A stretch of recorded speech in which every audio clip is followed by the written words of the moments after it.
On April 27, 2025, I dropped a video explaining how Lil Durk might get released after new documents proved that some of the so-called evidence fans shared was false. But the very next day, the feds clapped back.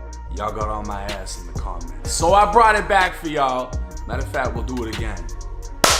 What's up, everybody? It's 1090 Jake. I'm rocking with y'all, and y'all rocking with me. And for this video, we're gonna be speaking on the feds clapping back at me, Durk, his legal team, because I dropped the video and the very next day, they shot back with a list of reasons not to release Lil Durk. On April 28, 2025, the feds made one thing clear.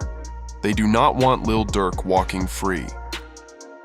In a heated opposition to his bond reconsideration, the government came out swinging, claiming Durk masterminded a brutal cross-country hit on rapper Rondo. Here's what they're saying. Durk allegedly handpicked and financed 6 hitmen to fly across the country and take Quando out. That plan ended in a broad daylight ambush at a gas station, where Quando's cousin Lil Pab was gunned down. And according to the feds, once Durk found out his hit squad had been arrested, he tried to run on October 24, 2024. Feds and local police launched a major sweep across Chicago, locking up the alleged shooters. Then they say Durk booked 3 international flights, including one to a non-extradition country. If he made it there, the US wouldn't be able to touch him. He skipped the first 2 flights, but when he showed up for a private jet out of the country, authorities were already waiting. Durk was taken into custody. From there, the case only got deeper. Prosecutors labeled him a flight risk and worse, a danger to society. They claimed this wasn't even his first murder-for-hire scheme. After his brother D. Thang was killed at a club, Durk allegedly offered cash for any gangster disciple to be murdered in retaliation. In the courtroom, the judge agreed. Durk was dangerous, too dangerous to be out, but Durk's legal team had a different angle. They pointed to his lyrics specifically. One line that said, "Look on the news and see your son screaming, 'No, no.'" His team explained, that verse was written 7 months before the Lil. They said it doesn't matter if lyrics were taken out of context or twisted by fan-made edits. If Durk is rapping about murder, that's enough for them to use it. Even if the song wasn't about this specific case, they also hit back saying, Durk offered the same bond amount that had already been denied. His team failed to prove he wasn't a threat, or that he didn't try to flee. And this isn't about internet videos. It's about cold, calculated violence.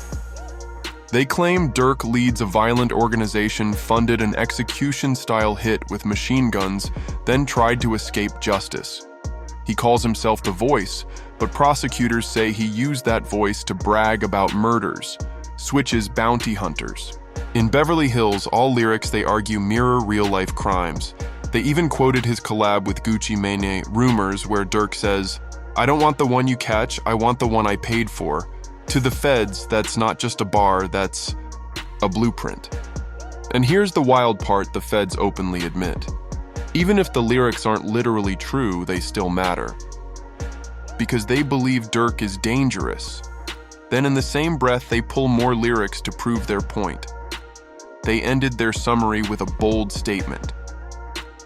This isn't about how Durk made his money. It's about how he used it to fund death, to wield power, to silence enemies. But here's what we gotta remember. This whole battle isn't about guilt or innocence, not yet. This is just about whether or not Durk should be allowed out on bond. If released, he'd be placed on strict house arrest, monitored 24/7 by GPS, and forced to hand over a large chunk of money. With that kind of supervision, his team argues he's not a flight risk and not a danger, but now it's up to the courts. Will Durk walk out on bond, or will he stay locked up while the trial plays out? We'll just have to wait and see. Now this is interesting. I don't know if it was just timing or the feds literally responded to the video I made like, nah, 1090 Jake, he sounds too good. It's making sense. We should let Durk out. We need to drop a new motion as to why we shouldn't. I don't know, because to me it was like, yeah, if you're trying to keep him in custody because of a fan-made video, and you found out the lyrics actually didn't have to do with the murder, and it was written 7 months prior, none of that should be used against them. Makes sense. So now they're trying to double down and say Durk is a danger to the community because he will send hitters to your state to get you killed.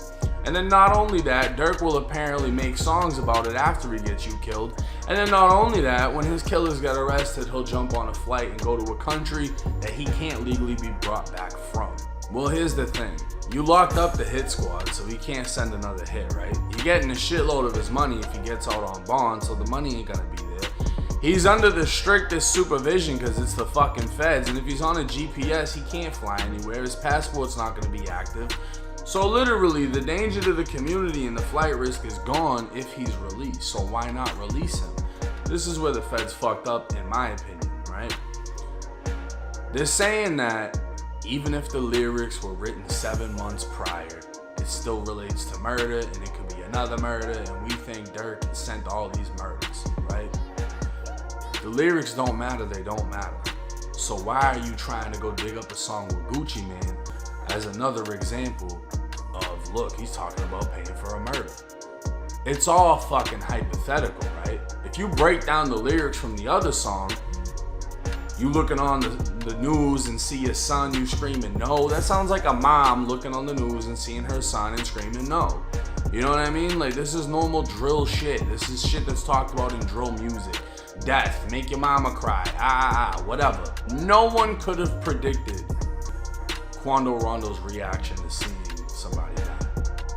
Nobody could have predicted he screamed no.